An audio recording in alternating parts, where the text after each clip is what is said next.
इसमें हमने stomodeum complete हो गया है। ठीक है,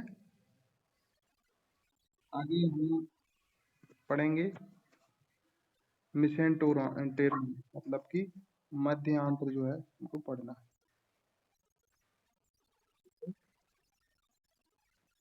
देखिए अब इसमें क्या लिखा है। एक मिनट।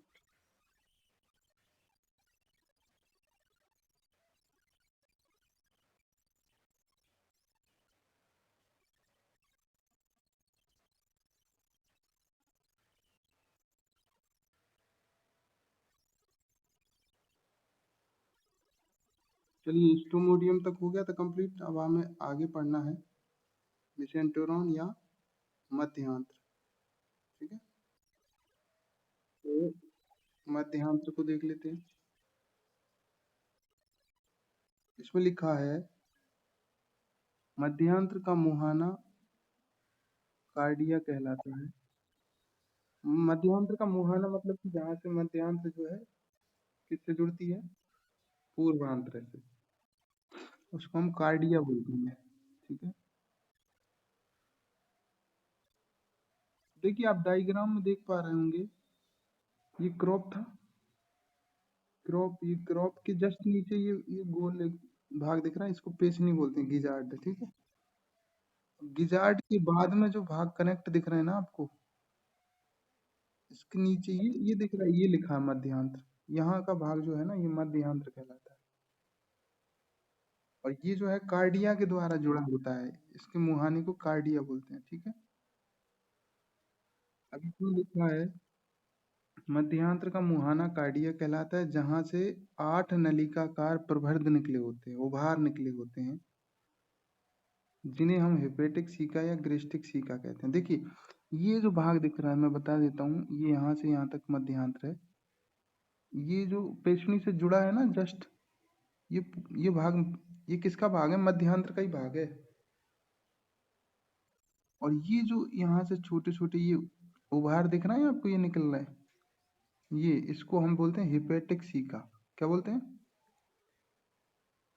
हिपेटिक सीका, या इसी को हम ग्रेस्टिक सीका बोलते हैं। ये 8 होते हैं, 4 इस साइड 4 इस साइड, है ना। ठीक है, और ये पाचक रस निकालते हैं, स्त्रवण करते हैं पाचक रस का। ठीक है, जो बाद में भोजन का अपशोषण भी करते हैं। पाचक रस का स्त्रवण कौन करता है, हेपेटिक सीका या ग्रेस्टिक सीका। पूछ लेता है क्वेश्चन कितने होते हैं, तो 8 होते हैं, 4 जोड़ी। ठीक है, जैसे लिखा है आगे, जो पाचक रस का जो पाचक रस का स्त्रवण करते हैं, मध्यांत्र की आंतरिक दीवार पर कुछ रसांकुर भी पाए जाते हैं, जो कि भोजन को अपशोषण करने का काम करते हैं। तो यहाँ पर भोजन को अपशोषण के लिए आंतरिक दीवार पर, मध्यांत्र की पर रसांकुर पाए जाते हैं। ठीक है, क्लियर है। ठीक है, अगर आपसे कोई क्वेश्चन पूछ ले पाचक रस का स्त्रवण कौन करता है, तो आंसर आएगा हेपेटिक सीका या ग्रेस्टिक सीका। कितने होते हैं, 8 होते हैं। हाँ, 4 जोड़ी, वेरी गुड। आगे लिखा है मध्यांत्र के पश्च छोर से लगभग 60 से 150 महीन नलिकाएं निकली होती हैं, जिन्हें हम मेल पीगियन नलिकाएं कहते हैं, जो कि उत्सर्जन का काम करती हैं। Very very most important question. तो ये आप देख पा रहे होंगे, ये जैसा कि फोटो में डायग्राम में आपको ये बहुत सारी नलिकाएं दिख रही होंगी, ये दिख रही हैं, देख पा रहे हैं फोटो में, ये जो भाग है, ये ये 60 से 150 नलिकाएं होती हैं, महीन पतली पतली बारीक, पश्च छोर पर, पीछे वाले छोर पर मध्यांत्र के, जिन्हें हम मेल पीगियन नलिकाएं कहते हैं। क्या कहते हैं, ये लिखा है जैसे मेल पीगियन नलिकाएं कहते हैं। क्या कहते हैं, मेल पीगियन। और ये मेल पीगियन नलिकाएं क्या काम करती हैं, उत्सर्जन का काम करती हैं। तो आपसे सीधा क्वेश्चन पूछा जाता है, कॉकरोच का मुख्य उत्सर्जी जो पदार्थ, मतलब उत्सर्जी अंग है, वो कौन सा है, तो आंसर आएगा मेल पीगियन नलिकाएं। क्या आएगा, मेल पीगियन नलिकाएं, वेरी गुड। तो यहाँ तक ये हमारा मेसेंटेरोन मध्यांतर भी कंप्लीट हो गया। अब मेसेंटेरोन के बाद में आखिरी भाग है आहार नाल का, जिसको हम बोल रहे हैं प्रोक्टोडियम या पश्च आंत्र। ठीक है, तो ये जो बाकी का बचा हुआ जो भाग है, यहाँ से लेकर ये सब, ये जो भाग बचा है ये पश्चांत्र कहलाएगा। समझ पा रहे हैं आप? ये वाला जो भाग है ये पूरा बचा है, ये क्या कहलाएगा? पश्चांत्र या प्रोक्टोडियम कहलाएगा। इसमें आप देख पा रहे होंगे, इसके जो है इसमें लिखा है 3 भाग होते हैं मुख्य, इलियम, कोलोन और रेक्टम।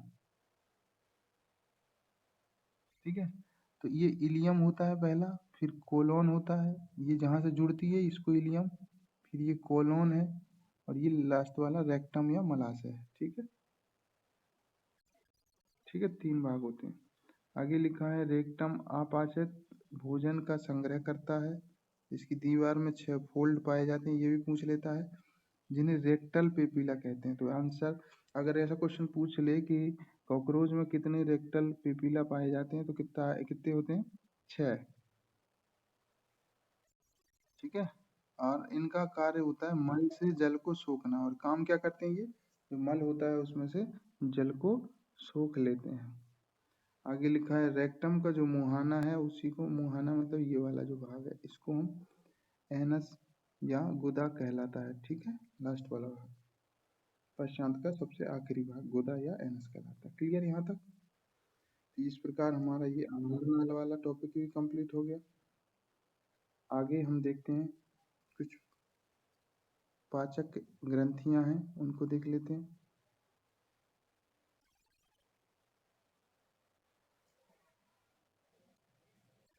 फिर आज के लिए हम देख लेते हैं, ये तो देख ही लेते हैं।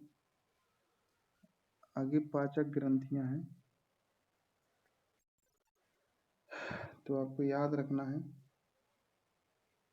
पाचक ग्रंथियों में लिखा है पहला पॉइंट, काकरोच की लार ग्रंथियां ग्रसनी में आकर खुलती हैं, और लार में एक एंजाइम होता है जिसका नाम है एमाइलेज बीकर होता है, और ये एमाइलेज एंजाइम किसका पाचन करता है आपको पता है? स्टार्च या मंड का पाचन करता है। ठीक है,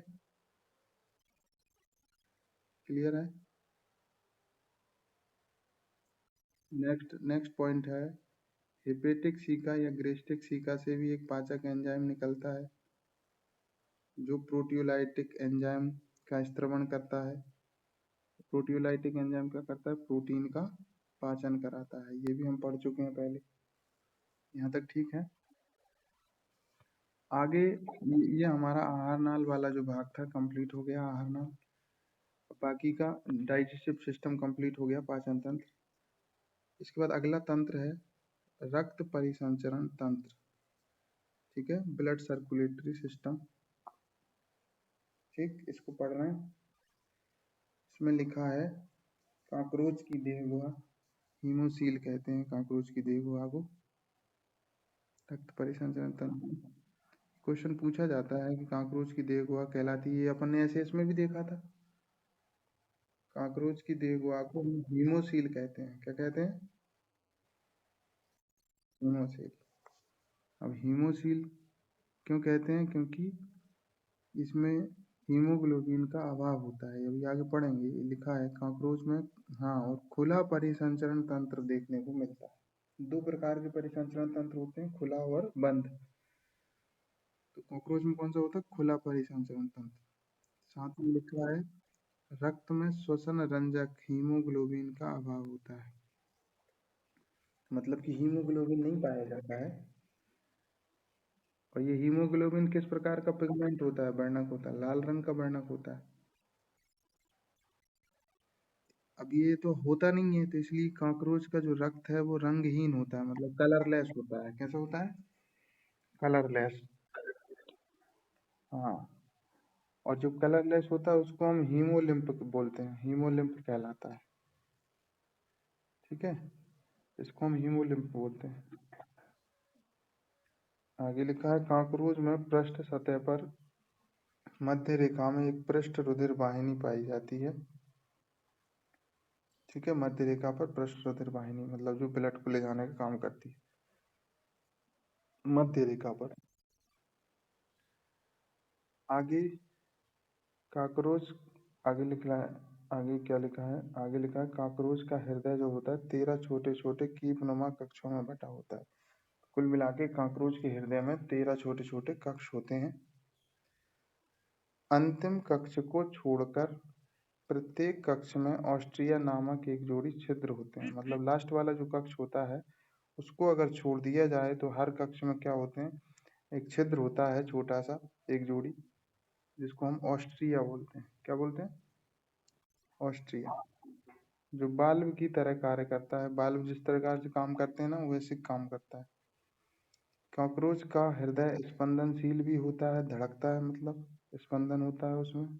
कॉकरोच के रक्त में कई श्वेत रक्त कणिकाएं WBC व्हाइट ब्लड सेल्स पाई जाती हैं, जिन्हें हम हीमेटोसाइट कहते हैं।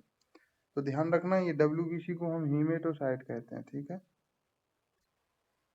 कॉकरोच का जो रक्त है वो हीमोलिम्फ, मतलब कि इसमें कलर नहीं होता, श्वसन से संबंधित नहीं होता। इसका मतलब, हाँ एक और बात है, अब हीमोग्लोबिन नहीं है, हीमोग्लोबिन ही ऑक्सीजन ले जाने का काम करता है श्वसन में।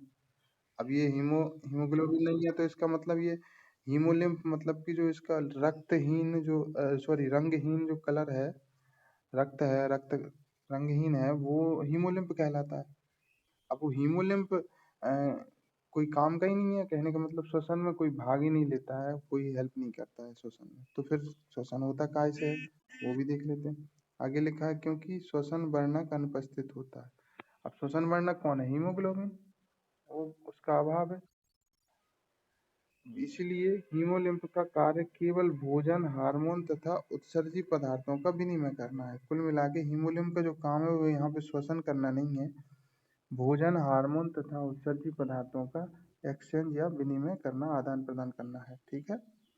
तो फिर श्वसन कैसे होगा वो भी हम देखेंगे अभी आगे। चलिए आगे हम श्वसन तंत्र भी देख लेते हैं। ये हमारा कंप्लीट हो गया रक्त परिसंचरण तंत्र। आगे अपन श्वसन तंत्र देख लेते हैं।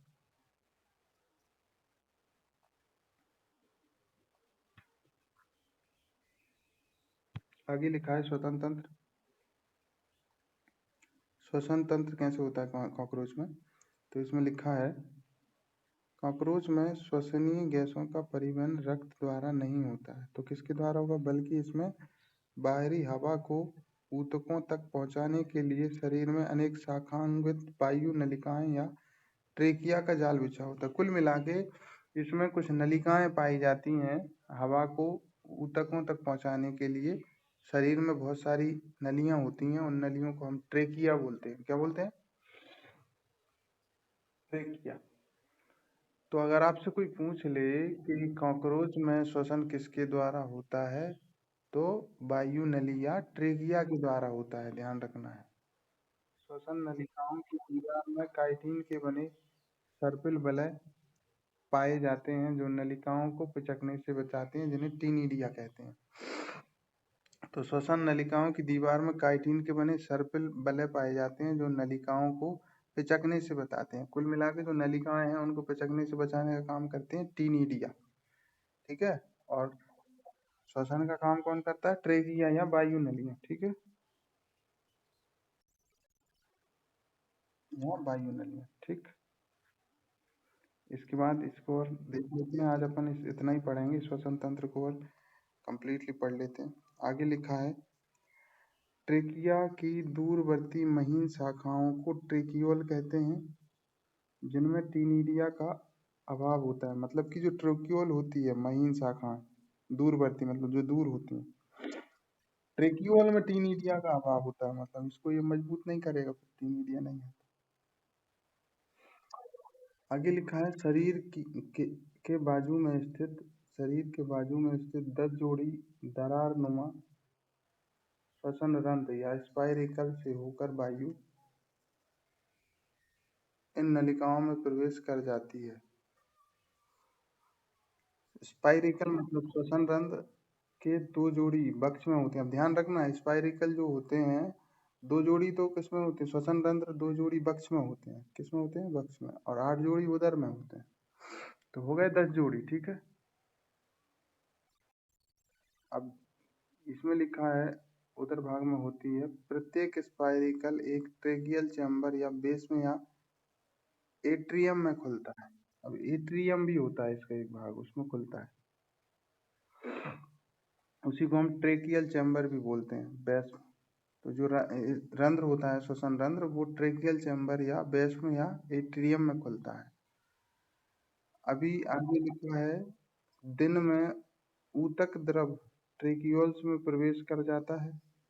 अब दिन में टिश्यूज जो लिक्विड होता है वो ट्रेक्यूल में प्रवेश कर जाता है, अतः दिन के समय गैसों का विनिमय माध्यम ऊतक द्रव की सहायता से होता है। अतः विनिमय की दर जो है कम होती है, जबकि रात में गैसों का विनिमय बिना किसी माध्यम के होता है, अतः गैस विनिमय की दर अधिक होती है। इसका मतलब रात में जो है गैस विनिमय की दर ज़्यादा होती है, क्योंकि वहाँ पे कोई किसी प्रकार का माध्यम नहीं होता है। दिन के समय में क्या होता है, विनिमय माध्यम ऊतक द्रव होता है। इसके कारण क्या होता है, जो विनिमय होता है एक्सचेंज, उसकी जो दर है वो स्लो होती है। ठीक है, तो आज के लिए इतना ही।